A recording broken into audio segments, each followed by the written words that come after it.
நம்ம இந்த வீடியோவில் என்ன பற்றி பார்க்க போகிறோம்டா ஹிட் 3 ஹிட் 1 ஹிட் 2 மிகப்பெரிய பிளாக் பஸ்டர் ஆச்சு. இப்போ ஹிட் 3 இதில் வந்து நம்ம நேச்சுரல் ஸ்டார் நானி, நான் டீசர் பார்த்தேன், என்ன ஒரு ரூத்லெஸ்ஸாக நடிச்சிருக்கிறார் நானி.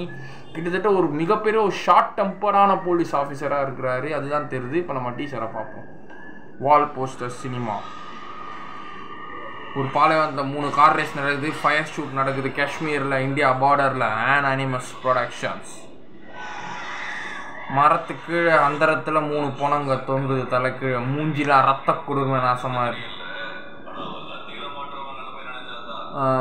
இந்த கேஸை கொடுக்குறது எனக்கு பிரச்சனை இல்லை, அந்த லட்டியில் அவன் கையில் எவன் மாட்டுறானோ அதை நினச்சி தான் பிரச்சனையாக இருக்குது. கம்மி தெரியடா கம்னாட்டு போடு தம்ம வச்சு அடி, போலீஸ் அடி முரட்டுத்தனமாக அடிக்கிறாரு. போடு எல்லாரையும் இப்படி அடிக்கிற சீன்னா வெறித்தனமாக இருக்கு.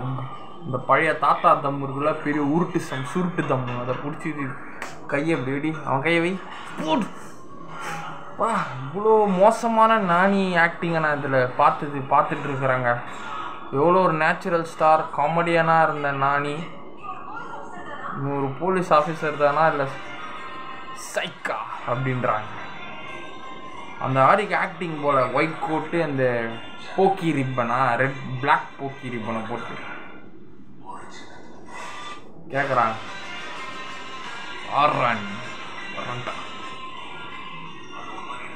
போலீஸா என்னன்னு கேட்டல, அந்த உண்மை நம்பிட்டேன்றதுல அது எவ்வளோ பெருசாக இருக்குது உனக்கு நான் காட்டுறேன்.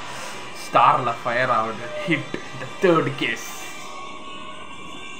Writer and direct by doctor Sailesh Kolanu. பா, கோட்டு வெள்ளை கலர், இந்த கோட்டு ஃபுல்லாக ரத்தம். ஐயோ சத பிச்சுக்கிட்டு கிளைமேக்ஸில் தலையில். கன்ஃபார்ம் இந்த படத்துக்கு ஏ சர்டிஃபிகேட் தான் கொடுப்பாங்கன்னு நினைக்கிறேன். ஏன்னா அந்தளவுக்கு டீசரே இவ்வளோ மோசமாக வயலண்டிக்காக இருக்குது. கடைசியில் கழுத்தில் எதையோ கட்டுறாரு, டையை கழட்டி டையில் போட்டு இழுத்து கொள்றாரு. கோட்டு வரணமாக இருக்கு. பா, இவ்வளோ ஃபஸ்ட்டு மே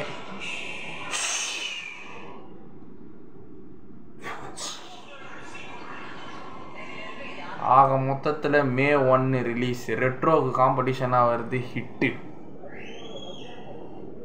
நானி இவ்வளோ ரூத்லெஸ்ஸாக பார்த்ததில்லை. பரவாயில்ல, இது ஒரு டிஃப்ரெண்ட் சப்ஜெக்ட். நேனு லோக்கலில் ஒரு ரொமான்டிக் பார்த்துருப்போம், சரிபோத சனி வாரத்தில் சனிக்கிழமை மட்டும் கோவமாக இந்த ஒரு ரூத்லெஸ்ஸாக பார்த்துருப்போம்.